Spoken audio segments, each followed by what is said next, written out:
Baik, selamat pagi untuk teman-teman dan Bapak Ibu dosen. Pertama-tama, marilah kita panjatkan puji dan syukur kehadirat Tuhan Yang Maha Esa, di mana hanya karena kuasa-Nya lah kami kelompok 1 dapat mempresentasikan hasil diskusi kami pada hari ini, yaitu mengenai topik pembelajaran pertama, yaitu dasar geometri, titik, garis, bidang, dan juga ruang, sinar garis, ruas garis, dan juga sudut. Nah, sebelum mulai presentasi kami pada hari ini, izinkan kami kelompok 1 untuk memperkenalkan diri terlebih dahulu. Perkenalkan, saya Sri Rahayu Simanulang dan teman saya. Saya Aprilia Huta Barat. Saya Kaisya Abelia Riyadi. Saya Putra Diamante. Baik teman-teman, pertama kita akan memasuki materi mengenai apa itu geometri.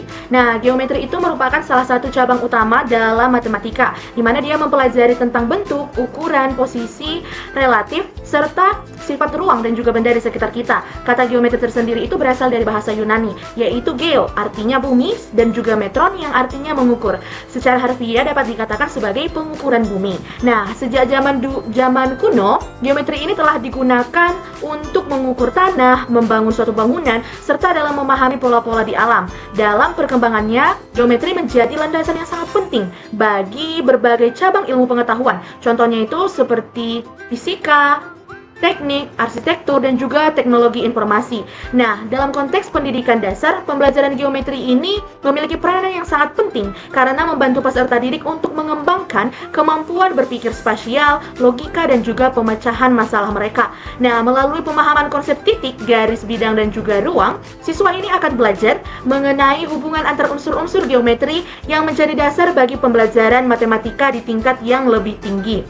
Menurut Hudojo tahun 2005, dia mengatakan bahwa pembelajaran geometri di sekolah dasar itu bertujuan untuk menumbuhkan kemampuan bernalar melalui pengenalan bentuk-bentuk geometri serta dalam memahami konsep ruang dan posisi dalam kehidupan sehari-hari.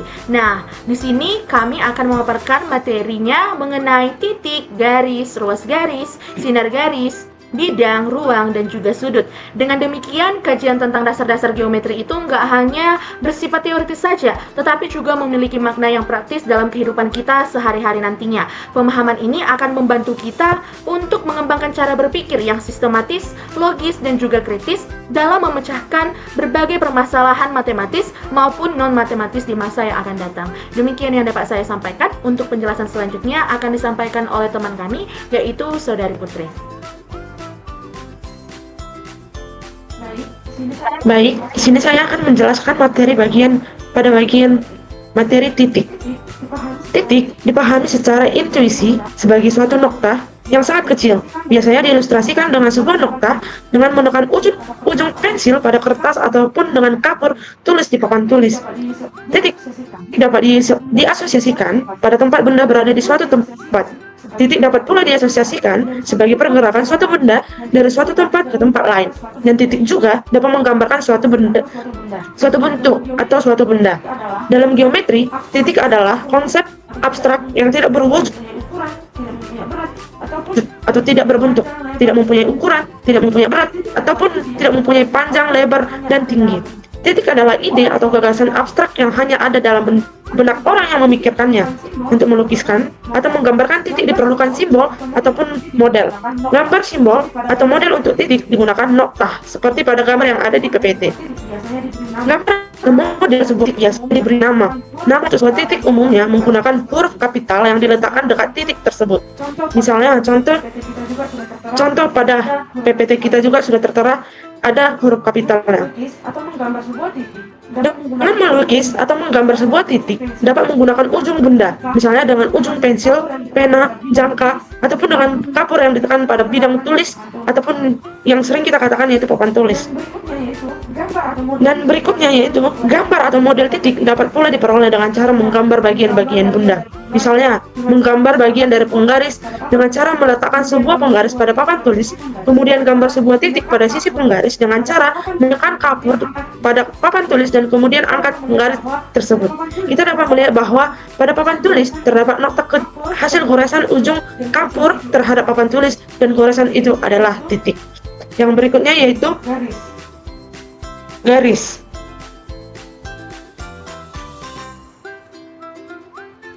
Pada garis ini juga merupakan salah satu unsur yang tidak didefinisikan.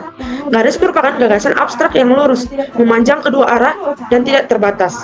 Ada dua cara melakukan penamaan untuk garis, yaitu yang pertama, garis yang dinyatakan dengan satu huruf kecil. Contohnya garis M, dan garis L, dan sebagainya. Yang kedua, garis yang dinyatakan dengan perwakilan dua buah titik ditulis dengan huruf kapital. Misalnya, pada PPT ada AB dan garis CD dan sebagainya. Garis juga sering disebut sebagai unsur geometri satu dimensi. Dengan hal tersebut, dikenakan garis merupakan sebuah konsep yang hanya memiliki unsur panjang saja. Yang berikutnya ada dua garis, yang mana di PPT juga sudah tertera, yaitu dengan garis G dan H dikatakan sejajar, dan jika kedua garis tersebut tidak mempunyai titik sekutu atau tidak ada titik potongnya. Yang berikutnya yaitu dengan dua garis M dan K dikatakan berpotongan jika kedua garis tersebut memiliki satu titik potong. Yang berikutnya yaitu melalui sebuah titik P di luar sebuah garis G pada tepat satu garis H yang sejajar dengan garis G. Semua sudah tertera pada PPT, itu gambarnya.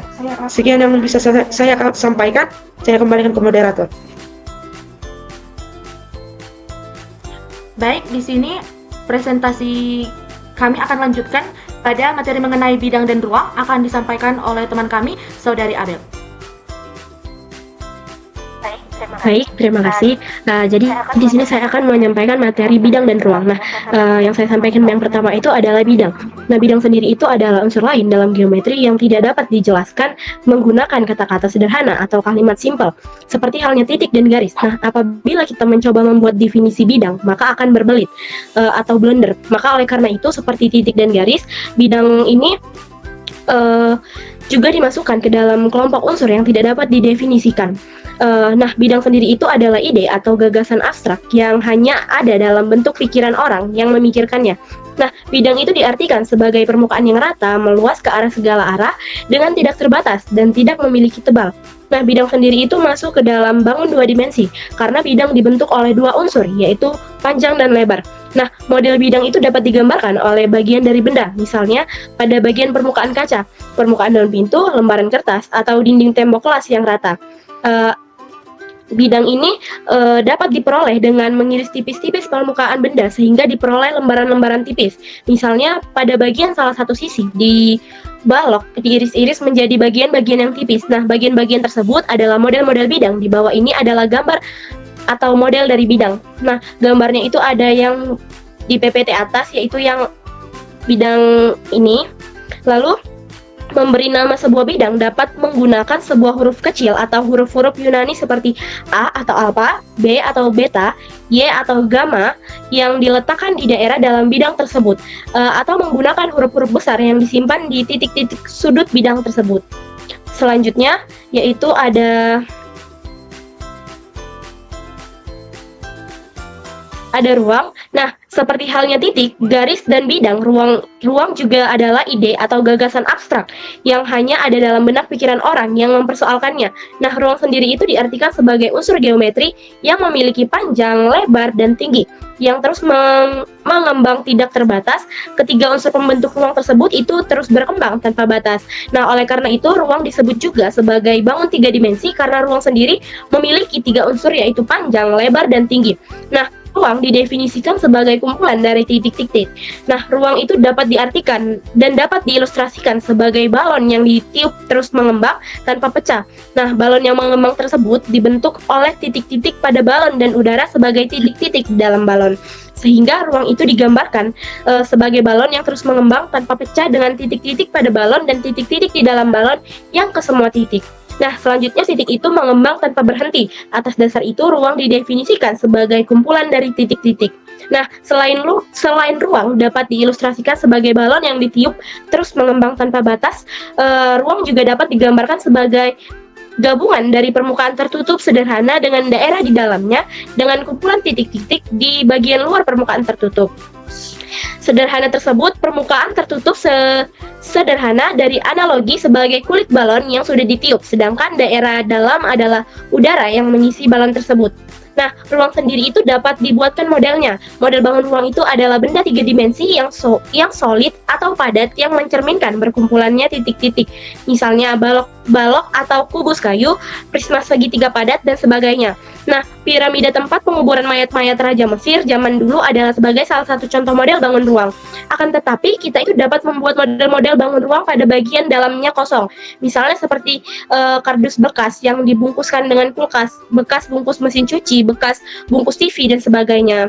Nah, contoh ruang itu, model bangun ruang di atas itu dapat terbuat dari benda-benda padat yang bagian dalamnya itu terisi seperti balok atau kubus kayu, atau model-model bangun ruang yang daerah dalamnya kosong. Mungkin penjelasan selanjutnya akan dijelaskan oleh rekan saya. Terima kasih. Baiklah, di sini saya akan melanjutkan materi dari teman saya, yaitu kita sampai pada materi sinar garis, di mana sinar garis adalah bagian dari sebuah garis lurus yang memiliki satu titik pangkal, tetapi tidak memiliki titik akhir. Artinya, sinar garis berawal dari satu titik tertentu dan terus memanjang tanpa batas ke satu arah. Sebagai contoh, apabila sinar garis berawal dari titik A dan melalui titik B, maka sinar garis tersebut disebut sinar garis AB. Penulisannya biasanya menggunakan simbol panah di atas huruf, yaitu AB baru tanda panah di atas yang menunjukkan arah dari titik A ke titik B. Dengan kata lain, sinar garis merupakan perantara antara ruas garis dan garis lurus penuh. Jika ruas garis memiliki dua titik ujung dan garis lurus tidak memiliki titik ujung sama sekali, maka sinar garis berada di tengah-tengah atau memiliki satu ujung dan satu arah tak terbatas. Contoh nyata sinar garis dapat kita temui dalam kehidupan sehari-hari, seperti sinar matahari. Sinar matahari berasal dari matahari, atau bisa kita sebut sebagai titik pangkal, dan menyebar ke segala arah tanpa batas. Hal ini menggambarkan bahwa sinar memiliki awal tetapi tidak memiliki akhir. Baiklah, ada pun ciri-ciri dari sinar garis, yaitu memiliki satu titik. Artinya, sinar garis selalu berawal dari satu titik tertentu, misalnya titik A. Yang kedua, tidak memiliki titik akhir. Artinya, setelah berawal dari titik pangkal, sinar garis akan terus memanjang tanpa batas ke arah tertentu. Yang ketiga, memiliki arah tertentu. Artinya, sinar garis tidak memanjang kedua arah seperti garis lurus, tetapi hanya ke satu arah saja, misalnya dari A ke B, dari C ke D. Untuk ciri-ciri yang keempat atau ciri-ciri yang terakhir, yaitu tidak dapat diukur panjangnya. Karena sinar garis memanjang tanpa batas, maka panjangnya tidak bisa ditentukan atau diukur seperti ruas garis. Di sini saya akan mengutarakan contoh dalam kehidupan sehari-hari, yaitu yang pertama, senter yang dinyalakan di ruang gelap. Di sini cahaya yang keluar dari ujung senter menggambarkan sinar garis dan memiliki titik pangkal atau ujung senter dan memanjang ke satu arah saja. Yang kedua, yaitu sinar matahari yang masuk melalui jendela. Kita tahu sinar itu berasal dari satu titik, yaitu matahari, dan menyebar lurus ke arah bumi tanpa batas. Yang ketiga, atau yang terakhir itu adalah laser pointer, yaitu saat laser diarahkan ke papan, cahaya merah yang keluar menggambarkan sinar garis dan berawal dari alat laser menuju satu arah tertentu. Jadi sinar garis merupakan konsep dasar geometri yang penting untuk dipahami karena menjadi dasar dalam mempelajari geometri lainnya seperti sudut, segitiga, dan bangun ruang. Melalui pemahaman sinar garis, kita belajar bagaimana arah dan batas suatu garis dapat mempengaruhi bentuk serta ukuran suatu bangun. Jadi teman-teman, bisa kita bayangkan, sinar garis ini seperti cahaya lampu senter. Ada satu titik awalnya, satu ujung senter, lalu cahaya itu terus memanjang lurus tanpa batas ke depan. Nah, itulah mengapa disebut sinar garis. Punya awal, tapi tidak punya akhir. Materi selanjutnya yaitu ruas garis. Ruas garis adalah bagian dari sebuah garis lurus yang memiliki dua titik ujung sebagai batasnya. Berbeda dengan garis yang memanjang tanpa batas, ruas garis memiliki awal dan akhir yang jelas sehingga panjangnya dapat diukur. Jika sebuah garis melalui dua titik, misalnya titik A dan titik B, maka bagian garis yang terletak di antara kedua titik tersebut disebut ruas garis AB. Penulisannya dapat dinyatakan dengan simbol AB tanpa tanda panah karena ruas garis tidak menunjukkan arah tertentu. Adapun ciri-ciri ruas garis yaitu satu, memiliki dua titik ujung, yaitu ruas garis memiliki awal dan akhir yang jelas, misalnya dari titik A ke titik B. Yang kedua, panjangnya dapat diukur. Yang ketiga, tidak memiliki arah tertentu. Dan yang keempat, tergambar sebagai garis lurus yang memiliki batas di kedua ujungnya. Baiklah, sekian materi yang dapat saya sampaikan, dan materi selanjutnya akan disampaikan oleh rekan saya. Terima kasih. Baik, materi selanjutnya yaitu materi mengenai sudut akan disampaikan oleh saya, di mana sudut itu merupakan suatu daerah yang dibentuk oleh dua sinar garis yang tidak kolinear ataupun tidak terletak pada satu garis lurus dan konkuren ataupun garis yang bertemu pada satu titik potong yang berhimpit di titik pangkalnya, di mana gambar yang kami sampaikan di PPT ini contohnya adalah sudut AOB, di mana huruf O itu merupakan titik sudutnya. Untuk mengukur suatu besar sudut umumnya itu menggunakan satuan baku, yaitu derajat dan juga radian. Satuan baku untuk mengukur besar sudut pada siswa sekolah dasar itu adalah satuan baku derajat yang dapat diukur dengan menggunakan bantuan busur derajat. Pada pembelajaran di sekolah dasar, untuk memudahkan ataupun membantu siswa dalam memahami apa itu sudut, itu kita dapat mengaitkannya dengan jam. Siswa dapat diminta untuk mengamati daerah yang dibentuk misalnya oleh jarum menit dan juga jarum jam. Besar daerah itulah yang akan dimaksudkan dengan besar sudutnya. Kemudian di sini kami paparkan mengenai jenis-jenis sudut, yaitu ada 9. Yang pertama yaitu dua sudut kongruen, di mana dua sudut itu disebut kongruen apabila besar keduanya sama meskipun posisi ataupun letaknya itu bisa berbeda. Istilah kongruen ini dalam geometri berarti sama besar tetapi tidak harus berimpit. Kemudian yang kedua sudut suplemen ataupun berpelurus, di mana dua sudut disebut suplemen ataupun berpelurus apabila jumlah besar keduanya itu sama dengan 180 derajat. Kemudian yang ketiga sudut siku-siku, di mana sudut siku-siku adalah sudut yang besarnya tepat 90 derajat. Yang keempat adalah sudut komplemen, di mana dua sudut disebut komplemen apabila jumlah besar keduanya sama dengan 90 derajat. Dengan kata lain, dua sudut tersebut jika digabungkan akan membentuk satu sudut siku-siku. Kemudian yang kelima ada sudut lancip. Sudut lancip ini adalah sudut yang besarnya kurang dari 90 derajat. Kemudian nomor 6 ada sudut tumpul, di mana sudut tumpul adalah kebalikan dari sudut lancip. Dan nomor 7 yaitu sudut bertolak belakang, di mana sudut bertolak belakang itu terbentuk ketika dua garis saling berpotongan. Pada titik potong itu akan terbentuk 4 sudut dan 2 sudut yang saling berhadapan disebut sudut bertolak belakang. Kemudian sudut-sudut ini akan memiliki besar yang sama meskipun arahnya berlawanan. Yang kedelapan adalah sudut sehadap. Sudut sehadap muncul ketika dua garis sejajar itu dipotong oleh sebuah garis lain disebut garis transversal. Kemudian yang kesembilan adalah sudut dalam berseberangan. Nah, sudut dalam berseberangan juga terjadi ketika dua garis sejajar dipotong oleh garis lain. Dua sudut itu disebut dalam berseberangan jika berada di dalam kedua garis sejajar tersebut tetapi di sisi berlawanan terhadap garis pemotongnya. Baik, demikian yang dapat saya sampaikan mengenai topik sudut. Baik teman-teman, untuk menguji pemahaman kita, teman-teman bisa berlatih soal-soal, ketujuh soal yang udah kelompok kami paparkan mengenai materi tadi.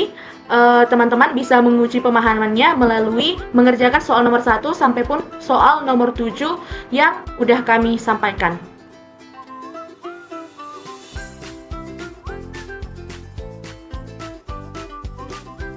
Baik teman-teman, di sini kami akan menyampaikan apa sih kesimpulan dari pembelajaran kita pada hari ini.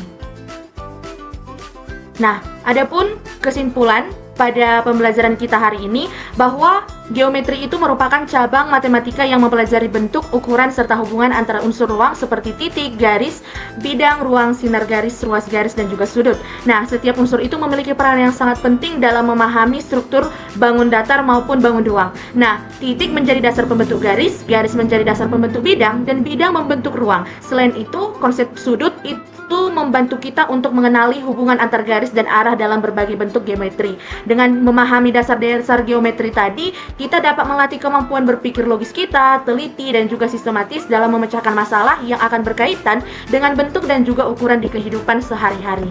Demikian yang dapat kami sampaikan kelompok 1 tentang pembelajaran presentasi kami pada hari ini. Kami meminta maaf apabila kami ada salah kata ataupun salah pengucapan ketika presentasi tadinya. Sekiranya teman-teman dapat memahami apa yang kami sampaikan, dan jika ada pertanyaan, teman-teman dapat menuliskannya di kolom komentar dan nantinya akan kami jawab. Demikian yang dapat kami sampaikan. Sekian dan terima kasih.